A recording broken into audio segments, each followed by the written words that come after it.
Hello दोस्तों। आज की कहानी है पूजा और रोहित के भाई बहन के प्यार की। दोस्तों, ये दोनों बिल्कुल अकेले घर पे रहते थे। दोस्तों, पूजा और रोहित एक सगे भाई बहन थे। दोस्तों, रोहित छोटा भाई था जो कि पूजा से सिर्फ 3 साल छोटा था। रोहित ने जिम जाकर अपनी बॉडी को फुल मेंटेन करके रखा था। रोहित देखने में बिल्कुल हीरो की तरह लगता था। पूजा की उम्र 23 साल थी। वो भी दिखने में बहुत ज़्यादा सुंदर थी। पूजा अपने छोटे भाई को बहुत ज़्यादा मानती थी। वो उससे बहुत प्यार करती थी। पूजा अपने छोटे भाई का बहुत ज़्यादा ख्याल रखती थी। रोहित अभी 12वीं कक्षा में पढ़ रहा था, तो वह उसका ख्याल भी रखती थी और पढ़ाई भी करवाती थी। साथ साथ उसको तैयार करके स्कूल भी भेजती थी। टिफ़िन भी तैयार वही करती थी। और तो और पूजा अपने छोटे भाई के लिए उसका मनपसंद भोजन भी बनाती थी।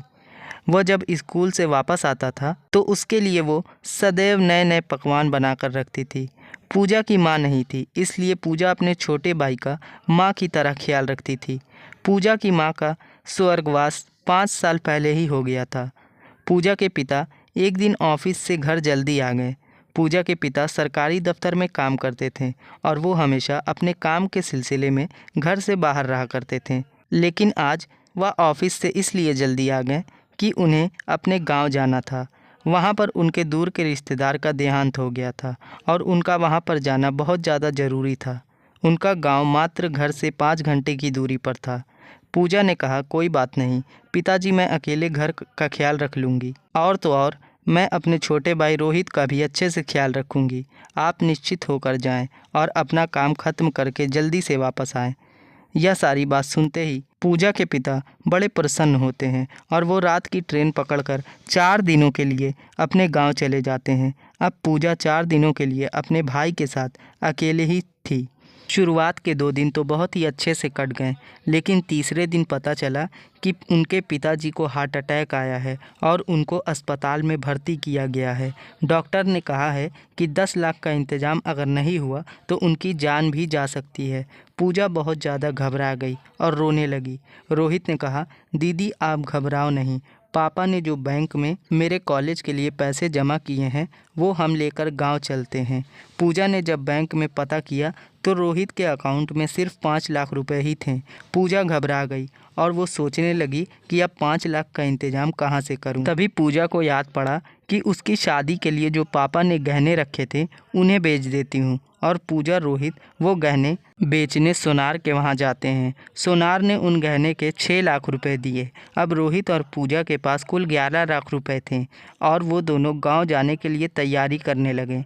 तैयारी होते ही वो दोनों घर से निकल गए, पर बैंक से पैसे निकालने और गहने बेचने के चक्कर में रात के 9 बज चुके थे और देर रात 9:30 बजे ट्रेन आ गई। जब पूजा और रोहित ट्रेन में चढ़े तो उनकी सारी सीटें खाली थीं। पूजा को उस माहौल में थोड़ा अजीब लग रहा था। तभी रोहित कहने लगा, दीदी डरो मत, मैं हूँ ना। छोटे भाई की ये बात सुनकर पूजा को तसल्ली मिली और कुछ ही देर में वहाँ एक औरत आ गई। पूजा ने उस औरत पर ज़्यादा ध्यान नहीं दिया, पर रोहित बार बार उसी औरत को देखता जा रहा था।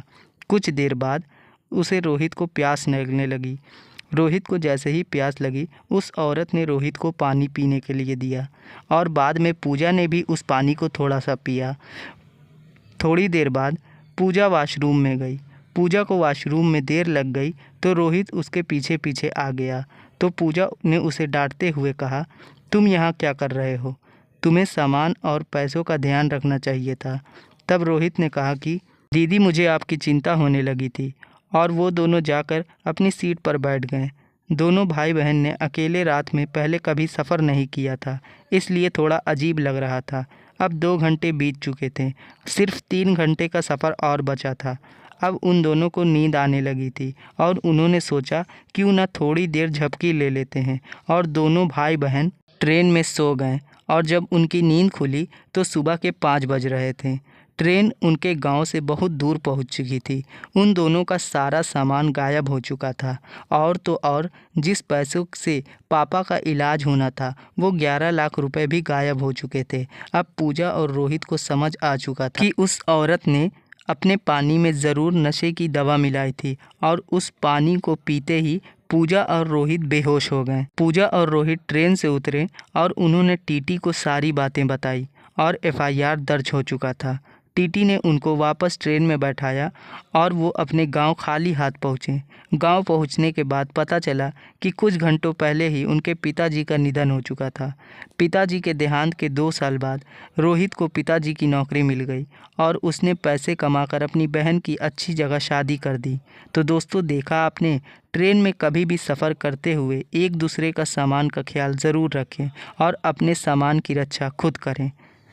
दोस्तों, वीडियो पसंद आई हो तो वीडियो को लाइक ज़रूर से करें। हमारे चैनल पर पहली बार आए थे तो सब्सक्राइब करना ना भूलें।